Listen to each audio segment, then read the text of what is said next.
ជំរាបសួរពុកម៉ែបងប្អូនទាំងអស់គ្នាថ្ងៃហ្នឹងថ្ងៃចុងសប្តាហ៍មិនចឹងហ៎ហើយក៏ចុងខែដែរគិតទៅអត់ដឹងត្រូវធ្វើម្ហូបអីសោះពេលដាច់លុយអីអញ្ចឹងណាអញ្ចឹងខ្ញុំមានម្ហូបមួយហើយអ្នកទាំងអស់គ្នាដែលអស់លុយតិចអស់ពេលតិចញ៉ាំបានឆ្ងាញ់អ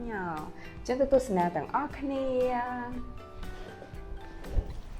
ម្ហូបថ្ងៃនេះគឺឆាត្រីខកំប៉ុងជាមួយនឹងដើមខាត់ណាវបងប្អូនទាំងអស់គ្នាខ្ញុំបានសក់បានហាន់ហើយកំប៉ុងក៏លាងវាផងដែរយើងធ្វើយ៉ាងណាយើងវាស្អាតៗអញ្ចឹងណា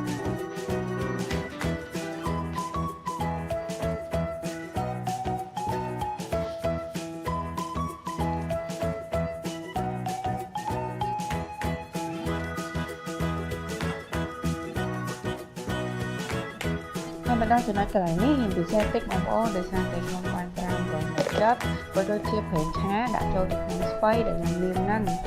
ហើយពេលនេះគឺដល់ពេលដែលខ្ញុំត្រូវទឹកក្តៅហើយអញ្ចឹងខ្ញុំធ្វើបែបហ្នឹងគឺធ្វើឲ្យបន្លែរបស់ខ្ញុំនៅតែពណ៌នៅស្អាតហើយបន្ទាប់ពីខ្ញុំដាក់ទឹកក្តៅហ្នឹងហើយខ្ញុំក៏មិនបង្អន់ខ្លួនឯងទៅចាក់វាចេញកុំឲ្យវាលួយខ្លាំងពេកហើយភ្លាមៗគឺខ្ញុំត្រូវត្រាំវាជាមួយទឹកត្រជាក់ដើម្បីកុំឲ្យបន្លែហ្នឹងលួយពេកហើយពេលដែលយើងយកទៅឆាយើងញ៉ាំមកបានបន្លែនឹងស្រួយល្អទៀតហើយ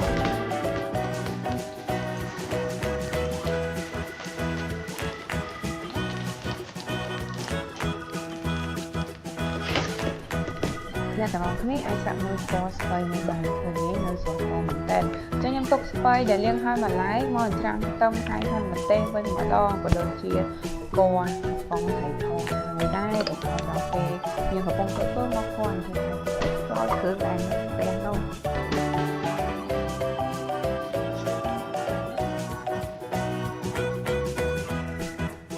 ពេលនេះគ្រឿងផ្សំហាត់អស់ហើយខ្ញុំនឹងបង្អស់វាដាក់ទៅដាក់ព្រីងដាក់ទៅក្នុងដើម្បីបន្ថែមវាឲ្យស្រួយល្មមទាំងអស់គ្នាបន្ទាប់ពីឃើញពណ៌វាកន្លះល្អហើយខ្ញុំចាប់ផ្ដើមចាក់ទឹកចូលឆាឡើងចុះឡើងអញ្ចឹងទៅមកល្មមបានខ្ញុំដាក់គ្រឿងចេញបន្តមកទៀតដល់ពេលដែលយើងដាក់ស្ពៃដែលយើងស្រួលហើយទុកនៅលើរៀងស្រួលទឹកហ្នឹងយកមកដាក់វាចូលគ្នាមកឲ្យឆាលោកឡំគ្នាតាមហ្នឹងទៅតោះមកខ្ញុំដាក់រ៉ូឌីតាមបន្តិចទេ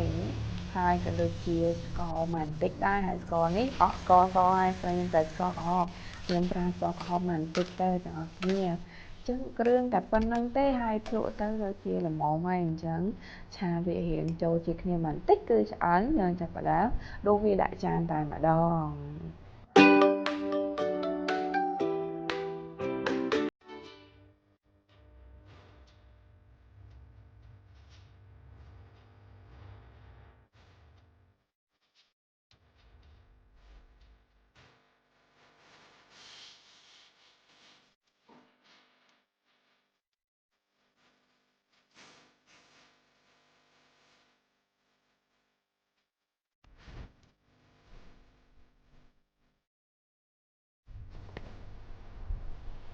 តោះឥឡូវរួចរាល់ហើយយើងអាចញ៉ាំវាបានហើយអាហារមួយមុខនេះគឺញ៉ាំបានសម្រាប់ទាំងអាហារពេលព្រឹកនិងអាហារថ្ងៃក្រោយសរុបគ្នាតែម្ដងដោយសារតែយ៉ាប់ចុងខែហើយយើងដាច់លុយអញ្ចឹងមានតែពិធីហ្នឹងឯងជួយយើងម្ដងម្កាលដែរអូខេអញ្ចឹងយើងបោះទៅញ៉ាំតែអូខេមកហើយចាប់ដល់ទីផ្សារ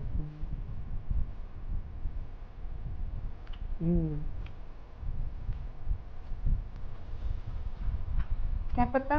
ធ្វើម្ហូបមួយនេះអត់ចំណាយច្រើនហើយអត់ចំណាយពេលយូរក្នុងការធ្វើវាទេប៉ុន្តែទៅយើងរៀបចំវាដាក់ទៅវាដាក់សមទៅមើលទៅមួយយ៉ាងដែរ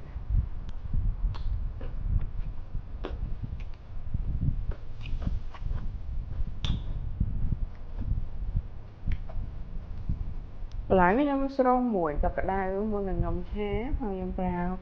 ប្រេងឆាបន្តិចក៏ដូចជាអំបិលបន្តិចដើម្បីជួយឲ្យបន្លែយើងនឹងនៅពណ៌ស្អាតហើយពេលដែលលាងទឹកត្រជាក់ភ្លាមមកពេលចឹងទៅឃើញបន្លែយើងនៅស្រួយចិត្តចាំចាំដឹងថាឆ្ងាញ់មែនឬមិនមែនខ្ញុំសាក់ភ្លុកមួយឈ្មោះ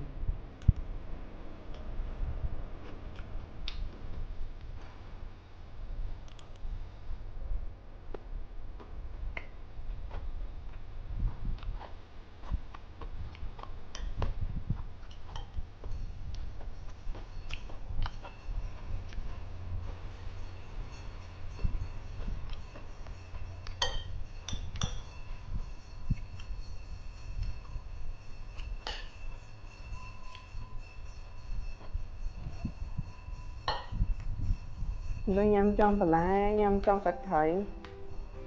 này được thì không ổn